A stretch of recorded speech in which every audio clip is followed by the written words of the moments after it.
D'abord, j'avais fait une vidéo la dernière fois pour dire que les gars, hein, les babouiens ou bien les pauvres babous ou bien même que ça soit FPI et tous ceux qui se plaignaient déjà avant de Soro Guillaume, patati patata et tout ça, voilà. Le gars, il est entre leurs mains maintenant. Mais ils avaient la gueule, les gars. Les gars ne peuvent rien faire.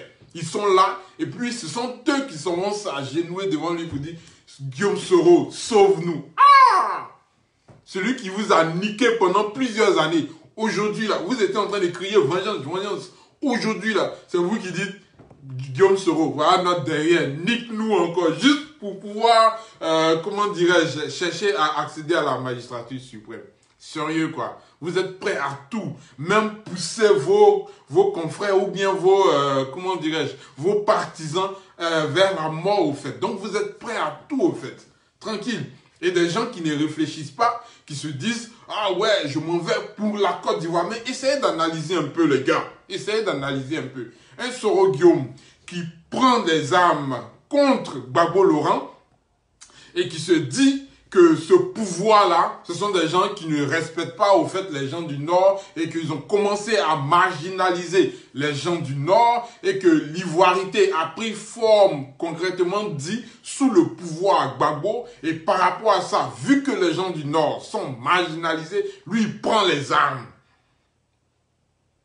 Vous comprenez un peu? Alors, monsieur a pris les armes, tranquille, et comment dirais-je, il y a une rébellion. Maintenant, aujourd'hui, puisque monsieur n'est pas d'accord avec le gouvernement actuel, parce que bien évidemment, sachez-le, c'est juste des trucs, c'est juste une affaire de frustration. Voilà, un truc qui n'a pas tourné comme lui il voulait. Voilà, parce que monsieur voulait bien évidemment chercher à être à la magistrature suprême et tout ça, tranquille. On l'a blagué un peu avec le poste de président de l'Assemblée nationale pour dire tu es ici. Selon la Constitution, si le président Ado, comment dirais-je, décède, ou bien si le président Ado démissionne, c'est toi automatiquement qui es le président de la Côte d'Ivoire. Donc, on l'a blagué avec, il était content. Il était dans son coin là-bas, tranquille, pour lui, tout baigne. Et comme après, comment dirais-je, le changement de la Constitution, il a vu que les choses ont commencé à changer et que ce n'était pas trop clair pour lui maintenant. Monsieur a décidé de prendre une autre voie. Et bien entendu, ceux qu'il critiquait hier, c'est à eux, il va s'associer. Alors, comme eux, ce sont des faibles, comme eux aussi, on peut les niquer à tout moment, bah, ils sont avec lui, tranquilles, et ils se disent, ouais, Soro, c'est toi notre libérateur. Parce que tout ce qui se dit actuellement sur les réseaux sociaux, ce sont des choses qui viennent de la bouche de Soro. Alors, le 31 octobre, d'après lui, il n'y aura pas d'élection. Après le 31 octobre, d'après lui, le président Alassane Ouattara ne sera plus là. Tranquille, il y aura un autre président et donc, ou bien encore, un gouvernement de transition. Eux, ils sont campés là-dessus. C'est ce même Soro Guillaume-là qui, pendant la crise post-électorale en 2010, a dit « Nous allons aller marcher sur la RTI ». Et bien entendu, la RTI va se rallier au Golfe, disons, comment dirais-je, au gouvernement formé au Golfe, là, tranquille. Voilà, on va mettre fin à cette forfaiture de Laurent Gbagbo. Tranquille. Mais quand il a annoncé cette marche, vous étiez aussi confiants, les gens du RDL, là, ou bien du RHDP. Mais là encore, le gars a tapé poteau. Et quand il était, bien entendu, au nord là-bas, où il avait pris le pouvoir, au nord, tranquille, le pays était divisé en deux, il avait dit aussi sur les radios internationales qu'il allait marcher vers le sud. Et que eux, là, ils vont arriver là-bas pour pouvoir, comment dirais-je, bouter Laurent Gbagbo hors du pouvoir, tranquille, quoi. Voilà. C'est ce qui a fait que certaines rumeurs coulaient pendant cette crise-là sociopolitique. Comme quand on voit des gens, c'est ce qui a fait que Gbagbo, lui, de son côté, il a eu peur. Il a commencé à interdire les marches. Parce qu'il s'est dit, pendant les marches-là, il y aura des infiltrés. Et c'est comme ça que Soro Guillaume comptait prendre encore le pouvoir ou bien déstabiliser complètement le pouvoir. Alors il a interdit les marches. Il interdit aussi les meetings, juste par la peur, les gars. Parce qu'il avait peur de perdre le pouvoir par rapport aux menaces de Soro Guillaume. Mais Soro Guillaume, lui, il a dit ça. Est-ce qu'il est passé en application? Non. Là encore, il a tapé poteau. Pourquoi? Parce que l'autre camp a pris aussi ses dispositions. Tranquille. Et là, je regrette encore l'une des choses qui a fait aussi que j'ai commencé à détester le pouvoir de Laurent Gbagbo. C'est qu'en 2004, il y a eu une marche, voilà, que lui refusait et tout, tranquille, il ne voulait pas. Il ne voulait même pas qu'il y ait de meeting et tout. Les gens étaient en train de crier à la dictature. Tranquille, pourquoi il interdit? Leurs partisans font des meetings, ils font des marches. Tranquille, on voit Blé Goudé parler sur toutes les tribunes et tout. Et eux, ils ne sont pas autorisés à faire des marches ou bien un meeting. Pourquoi? Donc les gars ont quand même fait le meeting. Et qu'est-ce qui s'est passé en 2004? On envoie hélicoptères, chars, tout. C'est l'armée même qui les a mitraillés, les gars. Il y a eu des gens qui sont tombés du pont, comment dirais-je, du pont de Gaulle là, qui sont tombés dans l'eau. Non, du pont Félix Houphouët-Boigny. Ils sont tombés même dans... On n'a pas parlé de ça. On n'a jamais vu ça à la RTI. Il y a eu plusieurs morts, les gars. Pourquoi? Parce que Gbagbo voulait faire asseoir aussi sa domination. Et là, il ne s'est pas servi de miliciens, sachant que lui, il avait des miliciens. Il ne s'est pas servi de miliciens, hein.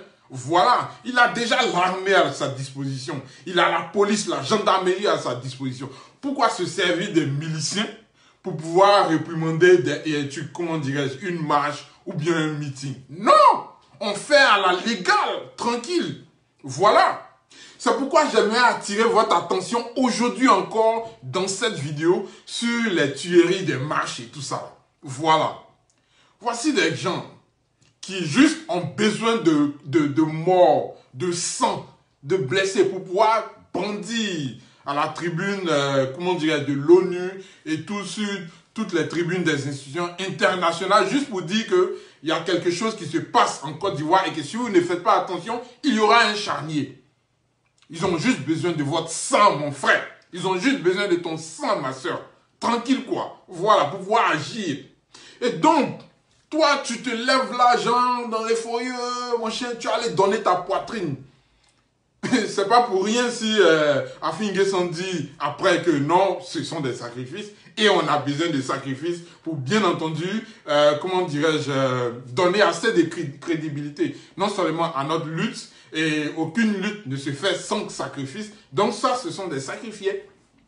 Pendant ce temps, regardez sur Instagram et tout, pendant ce temps, son chien, il dit son chien encore, excusez-moi, son fils, il est en Chine, je voulais dire, son fils, il est en Chine en train de faire la belle vie. Ça dit, ses enfants ne sont pas là, hein, ils sont bien en sécurité. Quand ils disent désobéissance civile là, ça concerne les enfants des autres. Mais ça ne concerne pas les enfants de eux, leur parti. Pas du tout. Le parti même, c'est trop dit. Ça ne concerne pas eux, leurs enfants. Ça concerne vous, vos enfants. Ça concerne vous, vos frères. Ça concerne vous, vos maris. Ça concerne vous, vos femmes, au fait. Allez dans les rues. Voilà. Alors, j'aimerais revenir encore sur le truc de désobéissance civile et tout, que j'étais en train de développer. Voilà, c'était juste une parenthèse si je parlais du fils d'Afin N'Guessan et tout, tranquille. Alors, qu'est-ce qui se passe? Ils ont besoin de sang, comme je l'ai dit. Voilà. Donc, on envoie des jeunes aller cafouiller dans les rues et l'État, bien entendu, pour assurer l'ordre, mais c'est la police et la gendarmerie qui va agir. Voilà. Et là, on nous parle de miliciens avec tous les détails. C'est-à-dire, ils ont toutes les informations. Ils savent même où les miliciens résident. Mais malgré ça, on vous dit, sortez. Allez vous faire tuer, allez vous faire taillader. Mais ça rime à quoi tout ça? Sérieux. C'est juste du sang que vous voulez, effectivement, au fait. Voilà. Donc, pour ceux qui n'ont pas suivi ma vidéo de la dernière fois, c'était une vidéo que j'ai faite la semaine passée où j'ai parlé, effectivement, de qui profite de tout ça. Voilà. Donc, je vais reprendre la vidéo en faisant un tour dans l'histoire, les gars. Alors, on repart en Allemagne aujourd'hui encore. Beaucoup d'entre vous ont suivi la vidéo, mais je reprends pour les nouveaux qui viennent de s'abonner à ma page, les nouveaux qui viennent de liker ma page et qui viennent, bien entendu, de voir mes vidéos et tout ça. Voilà. Alors, on refait un tour dans l'histoire.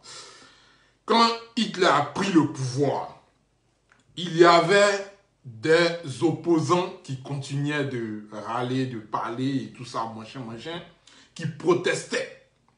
Ça gênait Hitler. Sérieux, les gars, ça gênait Hitler.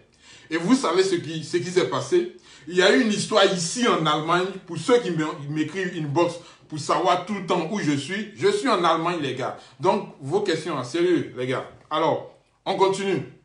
Ici en Allemagne, vous savez ce que Hitler a fait? Alors, il y a l'histoire ici qu'on appelle la nuit du couteau. Qu'est-ce qui s'est passé la nuit du couteau? Il a envoyé des gens contre ses propres partisans, je vous le dis, contre ses propres partisans, Hitler. Alors, donc, les gens sont partis poignarder ses propres partisans, les tuer.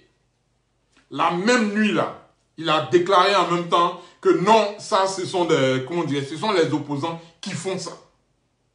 Et donc, attrapez-les, emprisonnez-les. Et personne ne pouvait croire que non, Hitler puisse prendre des armes voilà, contre ses propres, comment dirais-je, partisans. Par contre, si on dit que c'est l'opposition qui l'a fait, dans ce cas, il y a plus de crédibilité au fait. Vous comprenez?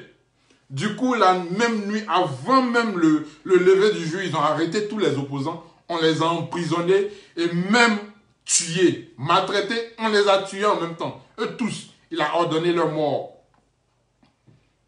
Parce qu'il se disait, nul ne peut, comment dirais-je, porter atteinte à la vie de qui que ce soit, tant que lui, Hitler, il sera président.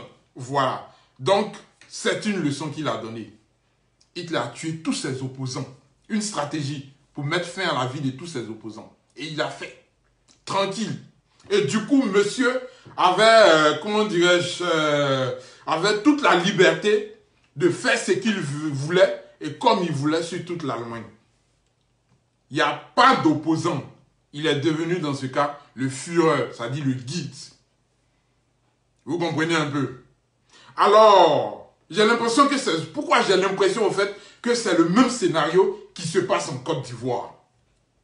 On a d'un côté l'État qui peut réprimander les marches ou bien, comment dirais-je, stopper les marches ou bien les meetings avec ses moyens, avec des moyens légaux. Vous comprenez? Il a la police à sa disposition, la gendarmerie à sa disposition. Il a tout ça. Et bien entendu, il a intérêt qu'il y ait la paix en Côte d'Ivoire pour que ces élections-là aient lieu. Il a intérêt qu'il n'y ait pas de mort pour que, bien entendu, ces élections aient un peu plus de crédibilité aux yeux de la communauté internationale. Et bien entendu, aux yeux, mais aussi de la communauté nationale. Alors, il va se surpasser de tout ça et il va envoyer des miliciens aller tuer qui? Des électeurs. Il va aller tuer des gens qui, non seulement il le sait déjà, ils ne se sont même pas enrôlés. Donc ça veut dire qu'il pleut, qu'il neige, les gars même sont décidés à ne même pas voter. Et il va aller les tuer pourquoi? Parce que ça, en quoi ça lui profite au fait? Je me pose la question et j'aimerais que vous, de votre côté, vous posiez cette question aussi.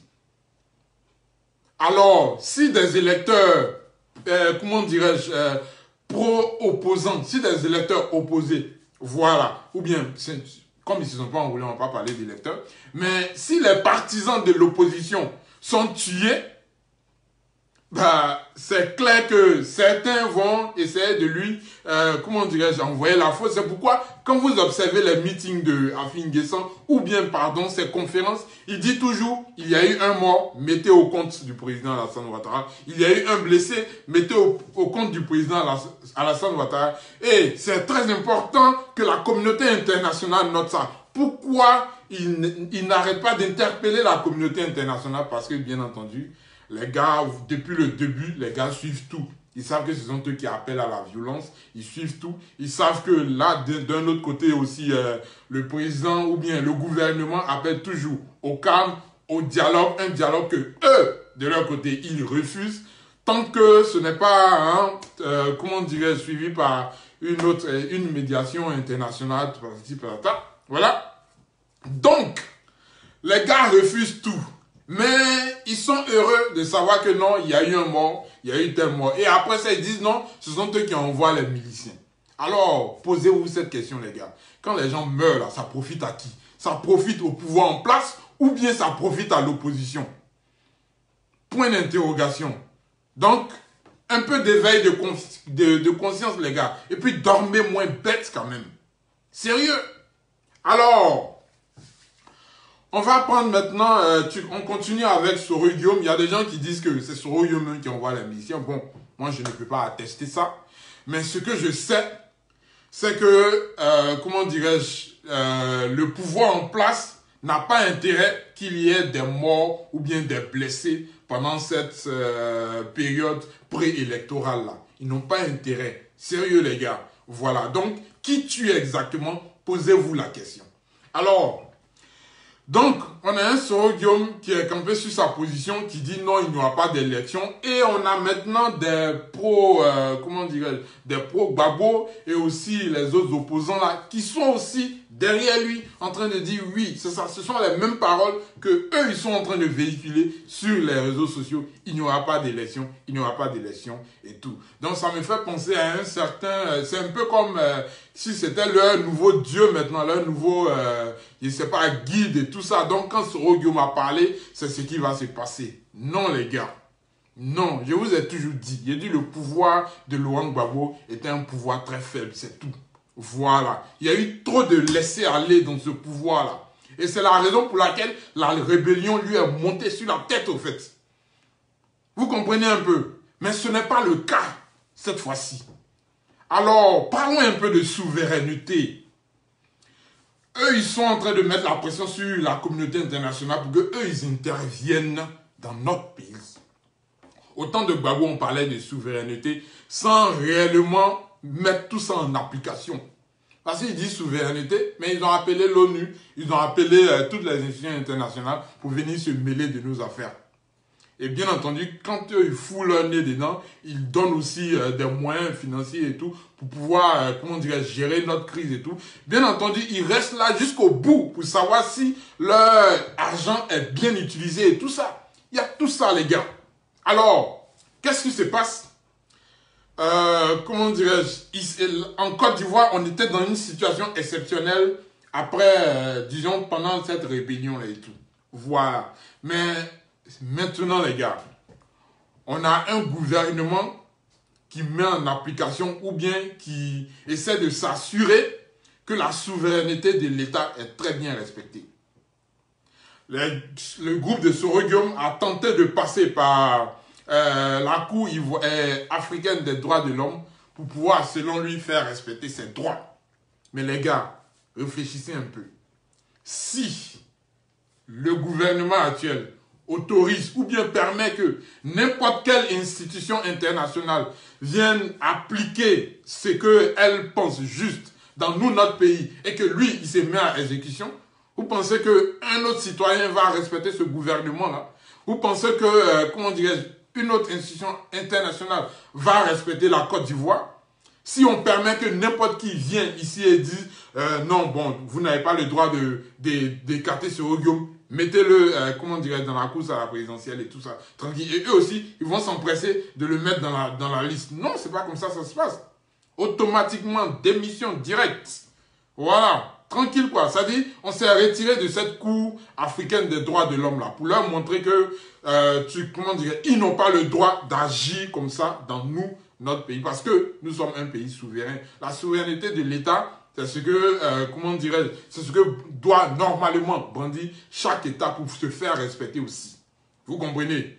Voilà, donc quand tu ne te fais pas respecter, bien entendu, tout le monde va te marcher dessus. Alors, pendant son interview, il parlait du fait que Macron est derrière lui et que tel autre ministre est derrière lui et tout. Et il a parlé de qui d'autre encore là? De beaucoup de choses. Et même les Américains sont derrière lui. Alors, prends l'Amérique pour toi, mon gars. Voilà. Mais du moment où le peuple africain, ou bien, disons pas le peuple africain, peut-être c'est trop dit, mais le peuple ivoirien est derrière lui, ça lui suffit. Ça, ce sont les phrases de Laurent Gbagbo, ça. Alors, qu'est-ce qui se passe? Il dit Macron est derrière lui. Pourtant, quand le président Alassane Ouattara, d'abord, dans un premier temps, puisque leur stratégie, c'est que la communauté internationale agisse en Côte d'Ivoire, ils ont commencé à multiplier des mails, des tweets et tout ça, en taguant Macron, en taguant l'ONU et tout ça, tranquille. Eh bien, quand le président Ouattara a décidé de se présenter une nouvelle fois et tout, vu les circonstances et tout ça, voilà, ils ont commencé à taguer Macron pour dire il faudrait que Macron se prononce. Parce que, rappelez-vous, quand aussi le président Ouattara a dit qu'il ne se présentait pas, Macron a fait un tweet. Il a dit bravo au président Ouattara, c'est bien de céder la place à la nouvelle génération. Et donc, puisqu'il est revenu sur sa parole, alors les gars, bien entendu, ils veulent l'attaquer. Et pour ça, ils vont passer par la communauté internationale. Et maintenant, ils commencent à harceler le président Macron pour qu'il se prononce sur le 3e mandat du président Ouattara. Bon, c'est moi, je dis 3e mandat. Sinon, en réalité, le camp RHDP dit c'est le 1er mandat de la 3e République. Alors, eux, l'opposition disent c'est un 3e mandat. Ok. Pour couper tout, on va dire mandat. Alors, donc ils ont commencé à taguer Macron. Ils ont voulu que le président Macron se prononce sur ce sujet. Et donc, voyant que les gars étaient en train de l'harceler sur les réseaux sociaux aussi, partout en train de le taguer aussi et puis lui envoyer des mails, le gouvernement en place, à travers maintenant son président, le président Alassane Ouattara, ils ont pris le taureau par les cornes. Le président Alassane Ouattara est allé voir le président Macron, comme certaines images ont circulé, comme vous l'avez vu, où il se donnait les coudes et tout ça. Voilà. Lui, il a commencé à critiquer pour dire, voilà, un gars, comment il n'a pas honte, il s'en va demander, comment dirais-je, allégeance à un petit qui est Macron. Oh, ce n'est pas le cas, les gars. Le gars est parti voir Macron pour dire, hé, petit, calme-toi et puis ferme ta gueule. Point bas. C'est tout, les gars. Alors, depuis ce jour, quand ils sont sortis de cette réunion, Macron l'a bloqué, il ne vous a pas encore dit. Il ne vous a pas encore dit qu'il a été bloqué par Macron, mais il ne va jamais vous le dire. Donc, depuis, il a arrêté de taguer Macron maintenant sur Twitter. Voilà, tranquille. Mais pour le moment, pour vous donner un excès de confiance, il va vous dire non, Macron est de mon côté et tout. Mais attends, que Macron même soit de ton côté ou pas, nous on s'en fiche, on s'en compte fiche.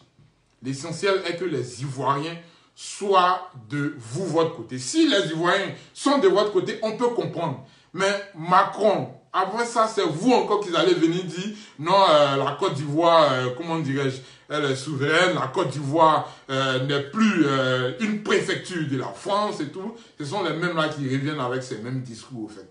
Pourtant, quand il s'agit des sujets assez délicats, comme la souveraineté de l'État, vous êtes prêts à aller vous agenouiller devant, comment dirais-je, Macron. Et ça, je trouve ça pitoyable. Alors, le gars, il est parti dire, petit, ferme ta gueule. Point barre. C'est pourquoi, depuis, on n'a pas entendu Macron se prononcer là-dessus. Ça dit, bam, le gars a fermé sa gueule, tranquille. Il passe à autre chose. Et Côte d'Ivoire, même, ça ne l'intéresse même pas du tout, du tout, du tout. Voilà. Alors, donc, arrêtez de vous faire des illusions. Vous comprenez? Tout ce qui intéresse Soro Guillaume, ce sont ses intérêts personnels. Tout ce qui intéresse Bédié, ce sont ses intérêts personnels. Tout ce qui intéresse Afin Guessan, ce sont ses intérêts personnels.